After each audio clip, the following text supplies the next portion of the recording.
পোশাক খাতের শ্রমিকদের কম মূল্যে উন্নত চিকিৎসা সেবা গ্রহণের লক্ষ্যে হাসপাতাল প্রতিষ্ঠার উদ্যোগ নিয়েছে বাংলাদেশ পোশাক প্রস্তুতকারক এবং রপ্তানিকারক সমিতি বিজিএমইএ। হাসপাতালটি গাজীপুর বা আশুলিয়া অঞ্চলে স্থাপন করা হবে। এছাড়া সংগঠনের সদস্য, কর্মকর্তা, কর্মচারী এবং তাদের পরিবারের সদস্যদের দেশে চিকিৎসা গ্রহণে উৎসাহিত করতে বেছে নেওয়া হয়েছে বিশেষ পদক্ষেপ, যার আওতায় 10টি স্বাস্থ্যসেবার প্রতিষ্ঠানে মিলবে বিশেষ ছাড়কৃত মূল্যে স্বাস্থ্যসেবা। এসব প্রতিষ্ঠানের সাথে আজ সমঝোতা চুক্তি করে সংগঠনটি।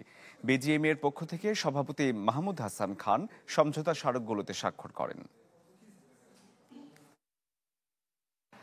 বিজিএমইএর টাকা দিয়ে শ্রমিকদের জন্য একটা হাসপাতাল করব। সরকারের কাছে আমরা জায়গা চেয়েছি, জায়গার লোকেশনও মোটামুটি ঠিক, গাজীপুর বেল্টে এটা হচ্ছে।